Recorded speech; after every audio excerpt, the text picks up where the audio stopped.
welcome to another monthly favorites video where I just chat about some things that I liked the past month. So in May 2025, and I'm doing this in part to get over my overthinking things, in part to focus on positive things, and in part to share things from one human to other humans, and also to promote things that are not AI, because I feel like algorithms like to promote a lot of AI stuff these days. So in terms of May, most of like the joy that I have been feeling from this month has been related to just things going on outside. I have been totally loving seeing little baby birds, little baby animals. I've been really loving seeing things blooming. All of that has been really great for my mental health. Saw these little baby eagles the other day. Oh my gosh, their faces are so derpy. I love it. I love it. I love it. So for books, the one that really stands out for me the most is Something Not Nothing by Sarah Levitt. This book is a graphic kind of memoir.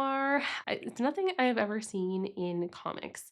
It's comics, but it's also like an art journal, and it's about basically Sarah Levitt's journey with grief after losing her partner through medically assisted death.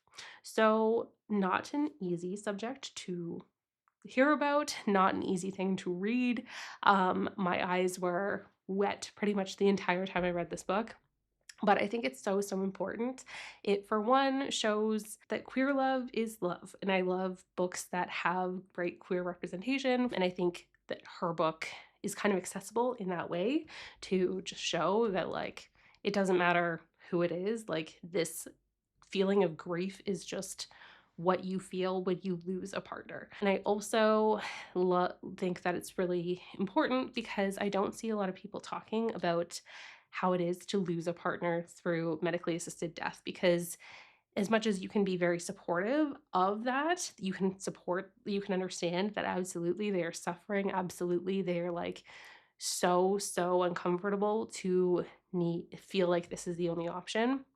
But it's still hard to lose someone that way. And I don't see that talked about very much. So I love that this book provides a door for that. I just think it's really well done, and it shows how like words and pictures really can dance together in ways, especially when we're talking about really heavy subjects.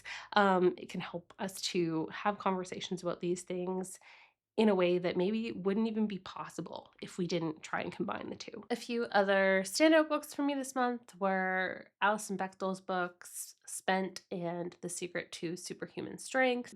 I also listened to On Writing by Stephen King, and I haven't really read a ton of Stephen King, to be honest.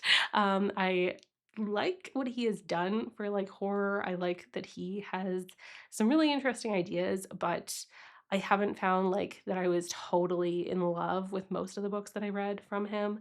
But I love getting into the mind of people. I love to see like how their creative process works, and what their like journey to becoming a writer is, stuff like that. It's all really fascinating to me. So it was interesting from that point of view. Another book that I really liked was Day Tripper by Fabio Moon and Gabrielle Ba.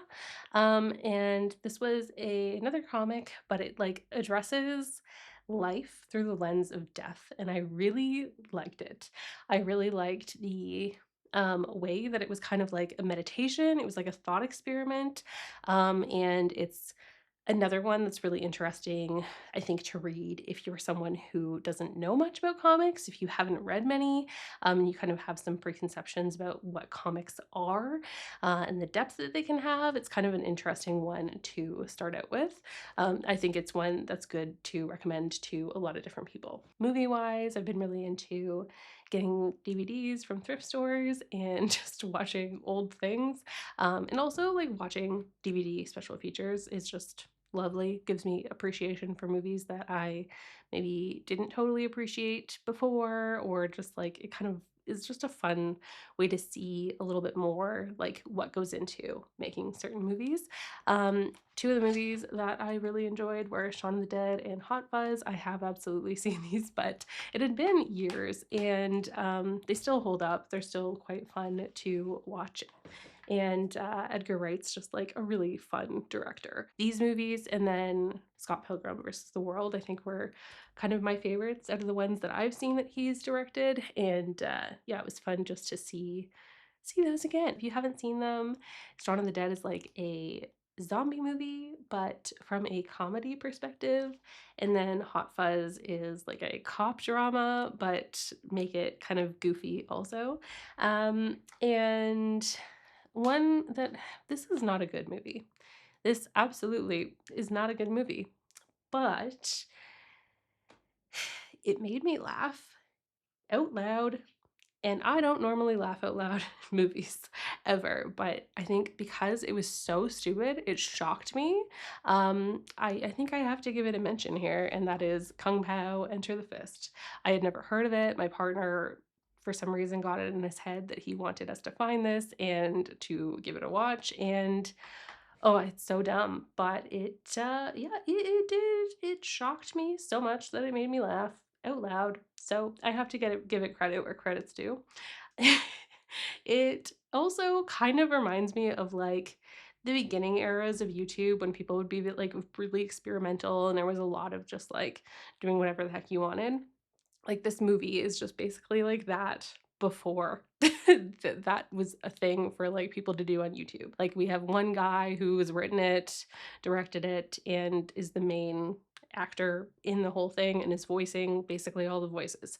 So very like one man show in that aspect. There were other people absolutely involved in the movie, but it kind of is just like Steve Odekirk takes himself into a kung fu movie called Tiger and Crane Fists, and he composites himself over one of the main characters and cuts up the movie and redubs with totally different things and just made a whole new movie out of it, which is just so silly, but it seems like just a fun movie to make. It seems like it was just something that he wanted to do. Super dumb, but I kind of liked it. Music wise, one thing that I've really been enjoying is the music from Claire Obscure Expedition 33. And I have not played this game, but my partner has started playing it, really likes it, and said the soundtrack is awesome. So I've been listening to it, and it is really, really well done. It's very like symphonic orchestra kind of stuff. So really nice to listen to in ton of different settings, honestly. I really like to have it as kind of a background music that like I'm not needing to be focused on like the vocals of it because it's French and I don't understand what the heck they're saying anyways. It is quite nice to listen to. So I will link a couple of the music videos, and there's like a whole 8-hour long video on YouTube of like their entire soundtrack. So I'll also link that in my description if you want to check it out. One other thing that's been in my head a ton over May has been Big Yellow Taxi by Joni Mitchell, which I originally just like had the lyrics of like, don't it always seem to go that you don't know what you got till it's gone stuck in my head. But I think I had only like heard the Counting Crows song and I was trying to figure out what like the rest of the song was and figured out that Joni Mitchell did it originally, and I way prefer her version, honestly, and I've just been like listening to it quite a lot in the last little bit. So that's another one that gets a shout out. So yeah, that's about my favorites from this month for May 2025. Let me know if you had any standouts from yours. Thanks. Take care. Bye.